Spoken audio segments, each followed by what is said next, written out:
अस्सलाम वालेकुम। आज मैं आपको यूसेट की इंफॉर्मेशन देने जा रहा हूँ। इसको अप्लाई कैसे करना है और इसमें कौन कौन से स्टूडेंट जो हैं वो अप्लाई करेंगे। वो तमाम स्टूडेंट जो under graduates universities under graduate में एडमिशन लेना चाहते हैं यूनिवर्सिटीज़ में, उनके लिए सबसे पहले उनको चाहिए कि वो इस टेस्ट को पास करें। ऑल यूनिवर्सिटीज़ टेस्ट को जो है वो नहीं कंपलसरी कह रही, पर कुछ यूनिवर्सिटीज़ जो हैं वो इसको कंपलसरी कह रही हैं। इसलिए वो स्टूडेंट्स जो एक से ज़्यादा यूनिवर्सिटीज़ में अप्लाई करना चाहते हैं, उनके लिए ज़रूरी है कि वो इस टेस्ट की अटेम्प्ट करें और 50% मार्क्स गेट करें to enrolled in undergraduate university and eligible for applying admission in universities। तो सबसे पहले जो जिन्होंने यूसेट को अटेम्प्ट करना है, उसके लिए उनके लिए ज़रूरी है कि वो सबसे पहले इसको रजिस्टर्ड करेंगे। और यूसेट एचईसी ने लॉन्च कराया है, पिछले साल भी था और इस साल भी इन्होंने लॉन्च किया है। और इसको इसका मकसद यही है कि वो स्टूडेंट्स इस टेस्ट को अप्लाई करें कि वो एलिजिबल हैं, फिर उसके बाद वो यूनिवर्सिटीज़ में एडमिशन लेंगे। और इसमें कौन कौन से स्टूडेंट्स जो हैं वो बेसिकली एडमिशन अप्लाई कर सकेंगे। वो स्टूडेंट जिन्होंने HSCC मतलब पार्ट टू ग्रेड 12 की एजुकेशन कंप्लीट कर ली हो, और वो स्टूडेंट जो 12 मतलब सेकेंड ईयर के रिजल्ट का वेट कर रहे हो, वो इस टेस्ट के लिए अप्लाई कर सकते हैं। और इस टेस्ट को मुख्तलिफ कैटेगरीज हैं, जैसे कि यू सेट ई है। इसमें वो स्टूडेंट इस कैटेगरी को चूज करेंगे जो प्री इंजीनियरिंग कर रहे हैं। इसी तरह यू सेट एम है, वो इसमें वो स्टूडेंट इस कैटेगरी को चूज करेंगे जो प्री मेडिकल के हैं। इसी तरह यू सेट ए है, इसमें वो स्टूडेंट इस कैटेगरी को चूज करेंगे जिन्होंने फर्स्ट ईयर सेकेंड ईयर जो है आर्ट्स एंड ह्यूमैनिटीज में की हुई है। और इसी तरह यू सेट सी एस है, इसमें वो स्टूडेंट अप्लाई करेंगे जिन्होंने ICS की हुई है। इसी तरह यूसेट GS जो है जनरल साइंस के लिए, और यूसेट कॉम जो है कॉमर्स के लिए। इसलिए बेसिकली ये है कि आपने इस कैटेगरी को वही कैटेगरी चूज करनी है जो आपकी फील्ड है। इससे रिलेवेंट फील्ड की ही कैटेगरी को आपने चूज करना है, आपने गलत कैटेगरी चूज नहीं करनी। और उसके बाद इस टेस्ट को आपने तभी पास होंगे जब आप इसमें 50% मार्क्स जो है गेट कर लेंगे। और एक बहुत ही इम्पोर्टेंट बात यह है कि जब आप ये टेस्ट को अप्लाई कर लेंगे, इस टेस्ट को पास कर लेंगे, और यूनिवर्सिटी से इस टेस्ट का जो रिजल्ट होगा वो आपसे मांगेगा, वो आपने साथ लेके जाना होगा। और इसके मार्क्स भी हो सकता है कि जो आपका मेरिट बने वो भी बल्कि ऐड होंगे। जैसे जो यूनिवर्सिटीज इस टेस्ट को लेंगी, वो इस मार्क्स का भी जो मेरिट है वो भी जो आपका 10 और 12 का मेरिट बनेगा, इसकी भी वेटेज होगी। इसलिए आपने ये टेस्ट जो है उसको अप्लाई करना है, उसके बाद इसको पास करना है, और उसकी जो मार्कशीट है जब भी आप यूनिवर्सिटी में अप्लाई करेंगे उसको भी साथ लेके जाएंगे। आपने सबसे पहले रजिस्ट्रेशन करनी है।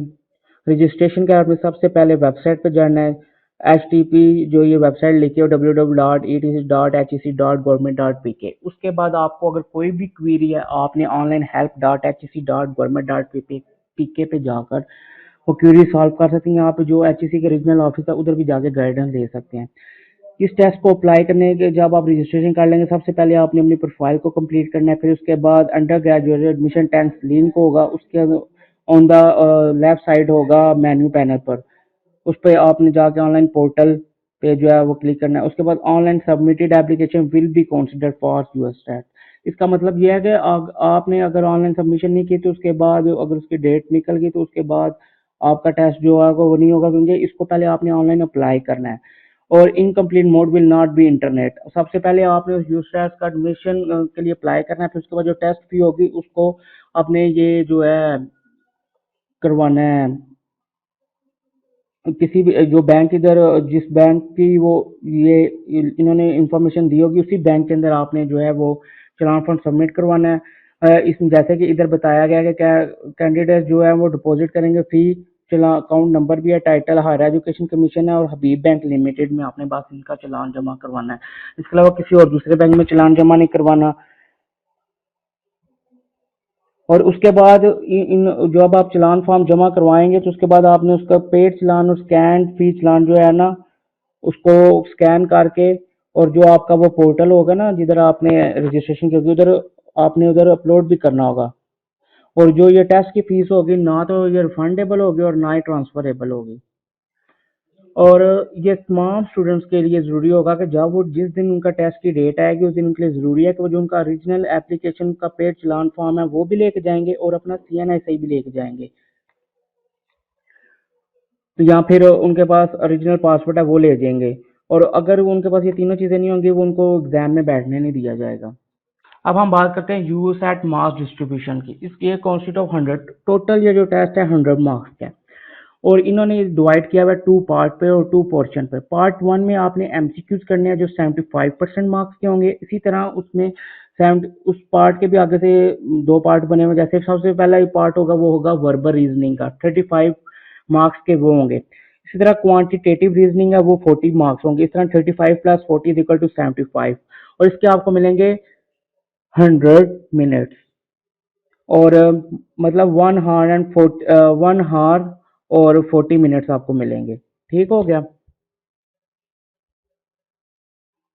और उसी के बाद हमारे पास है पार्ट 2। पार्ट 2 में हमें टाइम जो अलाउ है वो है 40 मिनट्स और इसमें क्या हमारे पास चीज़ है ऐसे राइटिंग, या तो उर्दू में लिखेंगे या तो इंग्लिश में लिखेंगे और ये ऐसे होगा 400 टू 500 वर्ड्स का और इसके मार्क्स होंगे 25। पार्ट 1 के 75 और पार्ट 2 के 25। 75 प्लस 25 इज इक्वल टू 100 और जो भी इस टेस्ट को पास करना चाहता है उसको सबसे पहले 50% मार्क्स चाहिए, मतलब है कि 100 में से 50 मार्क्स उसको रिक्वायर्ड है इस टेस्ट को पास करने के लिए। Thank you.